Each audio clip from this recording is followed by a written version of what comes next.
আসসালামু আলাইকুম ওয়া রাহমাতুল্লাহি ওয়া বারাকাতুহু। ইন্নাল হামদালিল্লাহি ওয়াহদাহু ওয়াসসালাতু ওয়াসসালামু আলা মান লা নাবিয়্যা বা'দাহু আম্মা বা'দ ফাআউযু বিল্লাহি মিনাশ শাইতানির রাজীম। বিসমিল্লাহির রহমানির রহিম।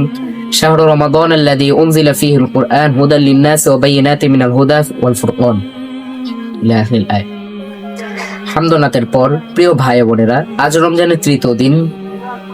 আজকে আমরা শুরু করতে যাচ্ছি কুরআন ও মানুষের মাঝে সম্পর্ক, এই বিষয়টি নিয়ে।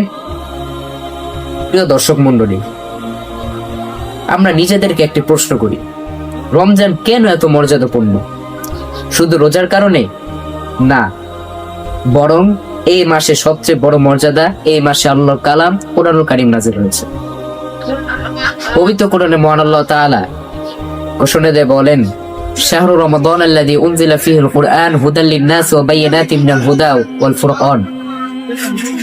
রমজান মাস যাতে কোরআন নাজিল করা হয়েছে মানুষের জন্য হেদায়েত, সুস্পষ্ট প্রমাণ এবং সত্য মিথ্যার পার্থক্যকারী হিসাবে। প্রিয় ভাই বোনেরা, আমরা পথ হারালে গুগল ম্যাপ ব্যবহার করি, কিন্তু জীবনের পথ হারালে আমাদের জন্য আল্লাহ দিয়েছেন কোরআন, একটি পূর্ণাঙ্গ জীবন ব্যবস্থা।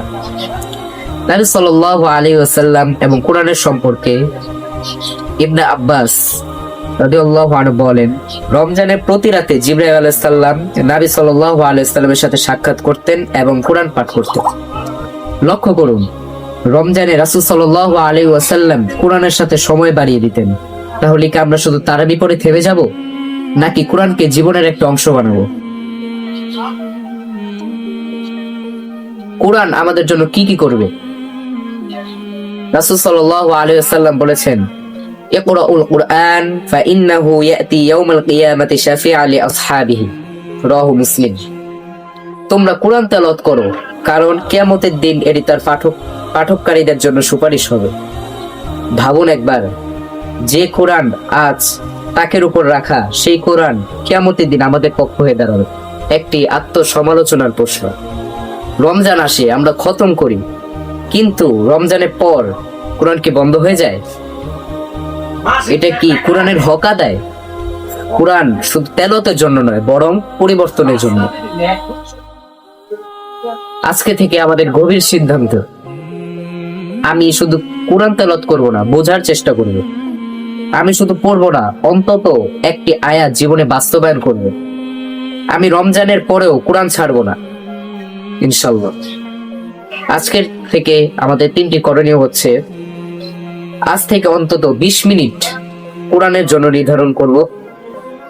একটি আয়াত অর্থ করে নিজের জীবনের সাথে মিলাবো। একটি গুনাহ ছাড়ার সিদ্ধান্ত নিব, ইনশাআল্লাহ। পরিশেষে বলতে চাই, হে আল্লাহ, আমাদের অন্তরকে কোরআনের আলো দিয়ে জীবিত করুন।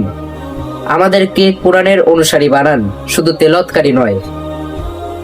কিয়ামতের দিন কোরআনকে আমাদের জন্য সাক্ষী বানান, আমাদের বিরুদ্ধে নয়। আমাদের জীবনকে কোরআনের রঙে সাজিয়ে দিন, আমিন। প্রিয় ভাই বোনেরা, রমজান হলো কোরআনের দিকে ফিরে আসার মাস।